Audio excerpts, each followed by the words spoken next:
오늘은 부끄럽지 않은 삶 제목입니다. 부제가 구원과 사랑, 마가복음 8장 31절부터 38절 성경입니다. 함께 나누겠습니다. 그 내용은요, 오늘 내용은 예수님을 따라다니던 수제자 베드로에게 있었던 일입니다. 정확하게는 베드로가 예수님께 혼이 났습니다. 예수님이 베드로를 정말 꾸짖으셨습니다. 사탄아 물러가라 라고 말씀하실 정도로. 왜 예수님은 베드로를 혼내셨고 베드로는 그렇게 혼이 났을까? 오늘 말씀을 함께 나누겠습니다. 말씀을 나누면서 내 모습, 내 삶을 견주어서 비교해 봤으면 합니다. 나는 어떤가? 나는 하나님께 인정받는 삶인가? 칭찬받는 삶을 살 수 있는가? 그 길은 무엇인가? 함께 나누면서 정말 하나님께 칭찬받고 하나님 앞에 갔을 때 부끄럽지 않은 정말 잘 사는 그런 삶이 되시기를, 믿음의 삶이 하나님이 인정하시는 삶이 되시기를 간절히 바랍니다. 오늘 8장 앞부분, 중간 부분에는 예수님이 행하신 놀라운 기적들이 나옵니다. 오병이어의 기적, 칠병이어의 기적이라고 이름을 붙일 수 있습니다. 물고기 몇 마리로, 빵 몇 개로 그것을 축복하시고 5,000명, 4,000명을 먹게 하셨습니다. 놀라운 일입니다. 이뿐 아니라 귀신을 쫓아내셨고 예수님은 오늘 22절 이후를 보면 앞을 못 보는 사람까지도 고쳐주셨습니다. 이런 예수님이 하신 일, 기적들은 대단했고 사람들은 몰려왔습니다. 이 상황에서 누구보다 기세등등 어깨가 으쓱해지는, 어깨가 올라가는 사람들이 있었습니다. 바로 예수님의 제자들입니다. 예수님 곁에서 예수님을 따라다니던 제자들, 덩달아 인기가 올라갔고 스스로도 만족했을 겁니다. 우리가 이분의 제자야. 내가 예수님의 제자야. 그러던 어느 날입니다. 이 성공가도, 표현하자면 성공가도를 달리고 있을 때 예수님이 제자들에게 이렇게 물으신 겁니다. 사람들이 나를 누구라고 하느냐? 대답하기를 제자들이 더러는 세례요한, 더러는 엘리야, 더러는 어떤 선지자 중에 하나라고 말합니다. 그래서 예수님이 또 한 번 물으십니다. 그러면 너희는 나를 누구라고 하느냐? 베드로가 주저하지 않고 가장 먼저 대답을 합니다. 당당하게 자신 있게 대답합니다. 주님은 그리스도십니다. 자신 있게 말을 합니다. 주님은 그리스도십니다. 주님은 당신은 하나님께 기름 부음 받은 자입니다. 왕이십니다. 메시아입니다. 구원자입니다. 베드로는 주저하지 않고 대답을 했고 예수님도 만족하셨습니다. 그리고 그 다음입니다. 이렇게 베드로가 주님은 그리스도십니다. 메시아 구원자, 기름 부음 받은 자, 왕이십니다라고 이야기를 했을 때 그 다음에 비로소 예수님은 제자들에게 이런 이야기, 이것을 알려주셨습니다. 31절입니다. 인자가 많은 고난을 받고 장로들과 대제사장들과 서기관들에게 버림받아 죽임을 당하고 사흘 만에 살아나야 할 것을 비로소 그들에게 가르치시죠. 방금 베드로가 주님은 그러시십니다. 저가 대답을 했고 예수님은 이제 그리스도로 가실 길을 알려주셨습니다. 내가 많은 고난을 받고 버림받고 죽임을 당하고 사흘 만에 살아날 것이다. 그리고 바로 이때입니다. 뜻밖의 일이 벌어집니다. 그리스도라고 했던 베드로가 예수님을 붙잡고 강하게 말립니다. 드러내놓고 이 말씀을 하시니 베드로가 예수님을 붙들고 항변하며 아주 강한 의미입니다. 붙잡고 안 된다고 반대 입장을 내는 겁니다. 안 됩니다. 고통당하고 버림받고 죽으시는 거 안 됩니다. 라고 예수님을 말렸습니다. 그래서 예수님은 방금 전에 예수님 어쩌면 베드로를 칭찬하셨겠죠. 그리스도라고 했을 때. 그러나 이번에는 아주 강하게, 아주 충격적인, 베드로가 들으면 충격을 받을 만한 말씀하십니다. 예수께서 돌이키사 제자들을 보시며 베드로를 꾸짖어 이르시되 사탄아 내 뒤로 물러가라. 사람들이 다 듣는 데서 사탄아 내 뒤로 물러가라. 사탄이라는 표현이 여러 가지 의미가 있겠지만, 여러 가지로 해석할 수 있겠지만, 분명한 사실은요, 베드로를 단 1%도 인정 안 하셨다는 의미입니다. 붙잡고 말리는 베드로, 예수님은 단 1%도 인정하지 않으시고, 베드로에게 사탄아 물러가라 하실 정도로, 베드로를 그렇게 꾸짖고, 그 말하는 건 하나도 인정하지 않으셨습니다. 가장 베드로가 그리스도입니다. 이런 고백을 했다가 나중에는 사탄아 물러가라. 이제 생각해 보겠습니다. 먼저 베드로의 모습입니다. 베드로가 왜 그렇게 예수님을 말렸을까요? 우선 생각해 보겠습니다. 또 예수님은 또 그렇습니다. 왜 베드로에게 그렇게 사탄아 물러가라라고 하셨을까요? 단 1%도 베드로의 행동을 인정해 주지 않으셨을까요? 왜 이렇게 되었는지, 왜 이런 일이 벌어졌는지 예수님의 말씀을 보면 그 답을 찾을 수 있습니다. 사실 베드로가 예수님의 고난과 죽으심을 말렸던 것, 그 이유가 있습니다. 가장 큰 이유는요, 사실 예수님이 부끄러웠기 때문입니다. 예수님이 그렇게 죽는 것 그 자체가 부끄럽고 창피했습니다.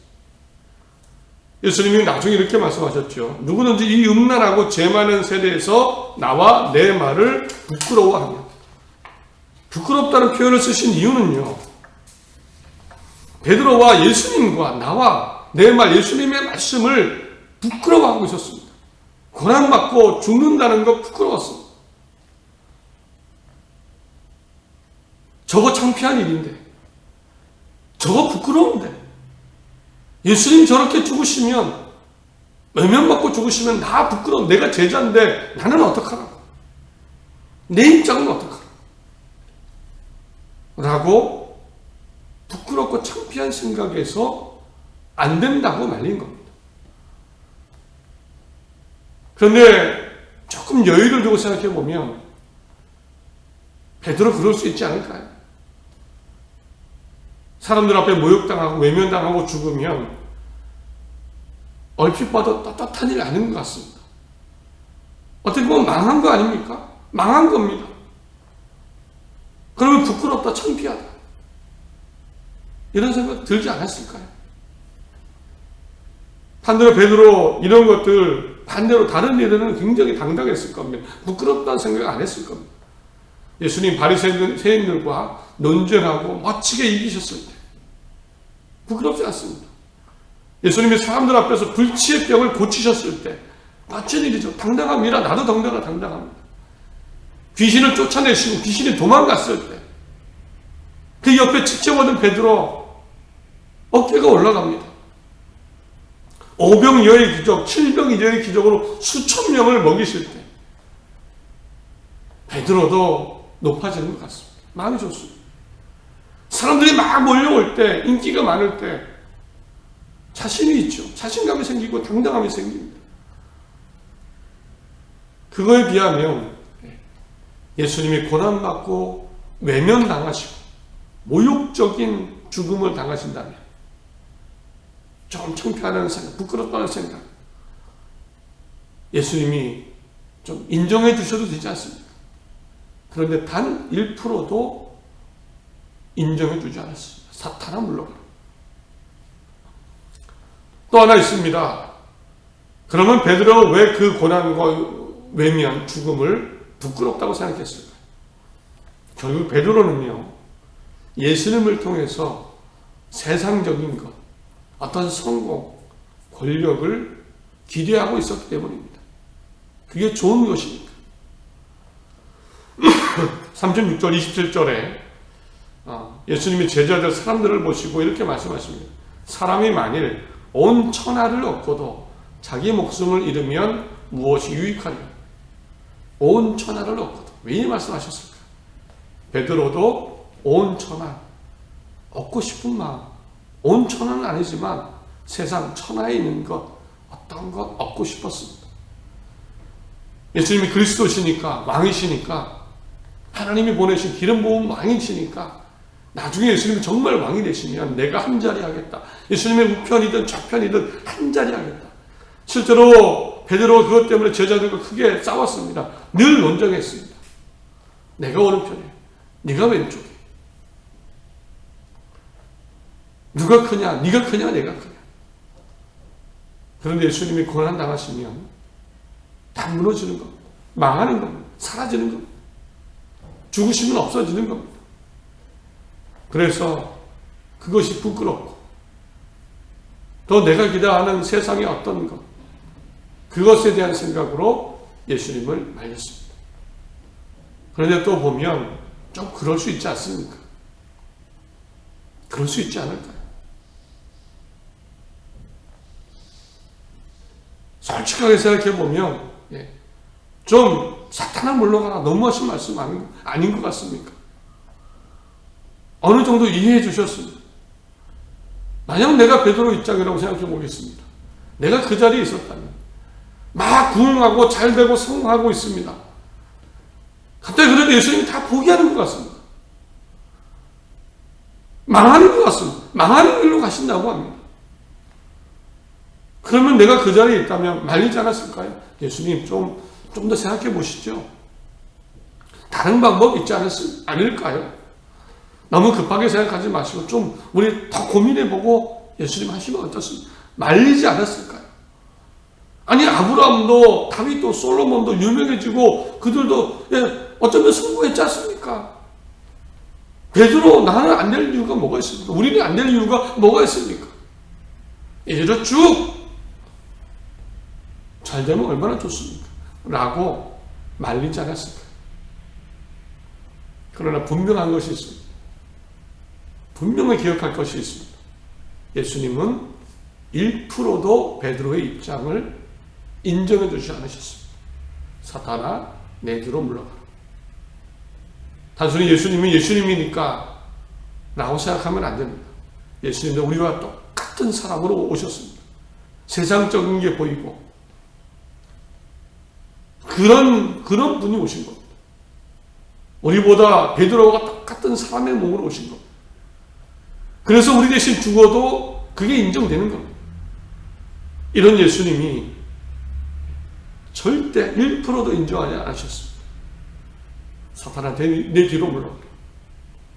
이제 보겠습니다. 예수님이 보신 게 무엇일까요? 어느 정도 타협할 수도 있겠죠. 그러나 예수님이 무엇이 그렇게 대단해서 무엇 때문에 베드로의 생각, 감정 그것을 하나도 인정하지 않으셨을까요? 사실 예수님이 보시는 것, 베드로가 보는 것 너무나 차이가 있었습니다. 엄청난 차이가 있었습니다. 베드로의 부끄럽다는 것, 그것을 뛰어넘는 정말 대단한 것이 있었기 때문에 예수님은 이렇게 하셨습니다. 예수님이 이렇게 하신 것은요, 사실 예수님은 이 고난이, 죽음이 하나님의 일임을 아셨기 때문입니다. 하나님의 일. 예수님의 고난과 죽으심은 정말 위대한 하나님의 일이었습니다. 33절 예수께서 돌이키사 제자들을 보시며 베드로를 꾸짖어 이르시되 사탄아 내 뒤로 물러가라. 내가 하나님의 일을 생각하지 아니하고 도리어 사람의 일을 생각하는도다. 지금 이 일은 하나님의 일입니다. 예수님은 지금 위대한 하나님의 일을 한다고 말씀하신 겁니다. 그래서 전혀 부끄럽지 않으십니다. 그 고난과 죽으심, 십자가의 가장 치욕적인 죽음도 전혀 부끄럽지 않으신 겁니다. 왜냐하면 그 가치가 하나님의 일이기 때문에. 반면 베드로의 부끄러움의 기준은요, 세상인 사람의 일이죠. 성공, 권력, 인기 그것도 있으면 좋지만 예수님 보실 때 비교가 되지 않습니다. 하나님의 일과 세상적인 것과 비교가 안 됩니다. 이런 기준이니까 예수님이 그 비참하신 죽음의 그 길에도 전혀 부끄럽다, 창피하다는 생각을 하지 않으셨습니다. 인간의 몸으로 오셨습니다. 모욕적인 죽음이 오히려 당당하셨습니다. 우리도 그렇습니다. 교회도 그렇습니다. 모든 것이 그렇습니다. 부끄러움과 당당함의 기준이 뭡니까? 만약에 세상적인 것이라면, 사람의 일이라면 우리는 부끄럽다는 생각을 하게 될 겁니다. 창피하다는 생각, 약하다는 생각, 그런 생각을 하게 될 겁니다. 그러나 내가 살아가는 것 하나님의 일이라면, 하나님의 일이라는 생각으로 그 기준으로 살아간다면 우리는 어떤 순간에서도 당당할 수 있습니다. 부끄럽다는 생각을 이길 수 있습니다. 사실은 참 많은 사람들이 그 기준으로 살았습니다. 아브라함이 부자였지만 부자라고 자랑했습니까? 아닙니다. 하나님과 동행하는 것 자랑했습니다. 하나님과 동행하며 하나님의 인생을 사는 것. 요셉의 총리가 되어서 총리라고 자랑했습니다. 아닙니다. 하나님과 함께하는 것, 하나님 나와 함께 하시는 것, 하나님의 일 가운데 함께하는 것, 그것이 당당함이었어요. 여기 엄청난 거부였는데 그거 자랑하는 거 보셨습니까? 아닙니다. 하나님이 함께 하십니다. 하나님 때문에 당당했습니다. 바울이 매맞고 배고프고 모욕을 당했지만 아닙니다. 부끄러워하지 않았습니다. 하나님의 일, 그 일이기 때문입니다. 내가 아무리 지금 보잘것없고 나약하고 연약해도 내가 이 기준으로 하나님의 일을 기준으로 본다면 우리는 당당할 수 있습니다. 부끄럽지 않은 삶을 사는 겁니다. 진정한 부끄럽지 않은 삶. 아무리 교회가 작아도, 아무리 사소한 일도, 아무리 심지어 실패한 일일지라도 그 기준이 하나님의 일이라면 부끄러워하지 않아도 됩니다. 하나님이 아시기 때문에. 둘째, 그래서요, 예수님이 단 1%도 베드로를 봐주지 않으신 것, 단 1%도 예수님이 부끄럽다고 하지 않으신 이유, 그 하나님의 일 중에도, 그 고난과 죽으심이 하나님의 일 중에도 사실은 가장 위대한 일, 곧 구원과 사랑의 일이었기 때문입니다. 생명과 사랑의 일이니까 1% 타협도 안 하시는 겁니다. 그 고난이, 십자가 죽으심이 생명과 사랑의 일입니다. 사람이 만일 온 천하를 얻고도 자기 목숨을 잃으면 무엇으로 유익하리요? 사람이 무엇을 주고 자기 목숨과 바꾸겠는가? 요한복음 3장 16절, 하나님의 세상을 이처럼 사랑하사 독생자를 주셨으니 이런 그를 믿는 자마다 멸망하지 않고 영생을 얻게 하는 하심이다. 예수님이 그 고난, 죽으심, 사랑, 하나님의 사랑이고 영생의 길이었습니다. 그 하나님의 일입니다. 가장 위대한 일. 베드로 혼을 내실 수밖에 없습니다. 사탄아 내 뒤로 물러가라. 1%도 너 말은 맞지 않다. 이 길이 구원과 생명과 사랑의 길이가 가장 위대한 하나님의 길. 한 번은 제자들이 귀신을 쫓아냈다고 자기들도 기뻐서 돌아왔습니다. 누가복음 10장 20절 보면 그러나 예수님이 말씀하십니다. 귀신이 너희에게 항복하는 것으로 기뻐하지 말고 너희 이름이 하늘에 기록된 것으로 기뻐하라. 기쁨의 기준, 당당함의 기준, 너희 이름이 하늘에 기록된 것, 내가 구원받은 것, 나에게 생명이 있는 것. 바울은 얘기했습니다. 로마서 1장 16절에 내가 복음을 부끄러워하지 아니하노니 이 복음은 모든 믿는 자에게 구원을 주시는 하나님의 능력이 됩니다. 그래서 복음을 부끄러워하지 않았습니다. 복음을 전하다가 온갖 고초를 당해도, 모욕적인 일, 숨어 다니고 매맞고 배고프고 버림받고 그래도 부끄러워하지 않았습니다. 구원을 주시는 하나님의 능력, 구원이 있기 때문에. 바울은 그래서 믿음, 소망, 사랑, 그 중에 제일은 사랑이라고 했습니다. 가장 위대한 일, 사랑, 구원. 기억하시기 바랍니다.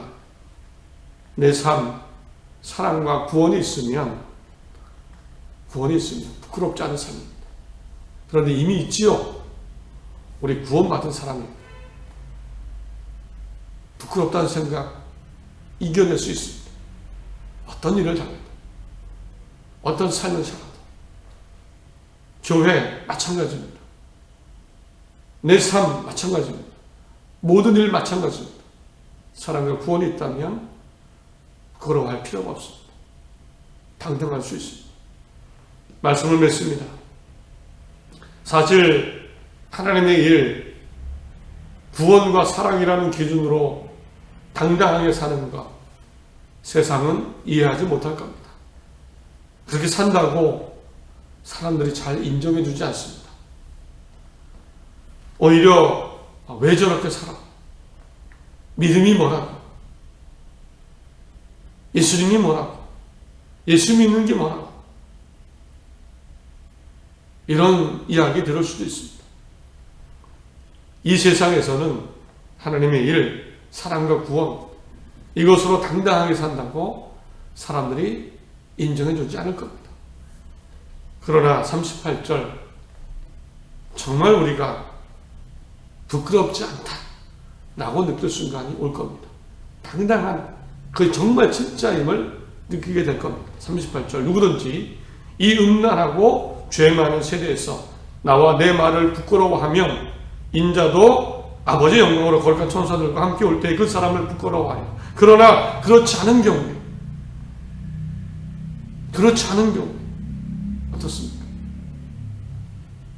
그렇지 않은 경우 하나님 앞에 갔을 때 예수님의 말씀을 부끄러워하지 않으면 분명히 그때에 칭찬받게 될 것을 믿습니다.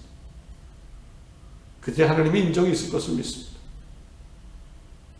당당함으로 이 세대에서 예수님을 부끄러워하지 않고 구원과 사랑으로 사는 하나님의 일 가운데 사는 모두가 되시길 바라고, 부끄럽지 않은 최고의 삶을 사는 모두가 되시기를 간절히 바랍니다.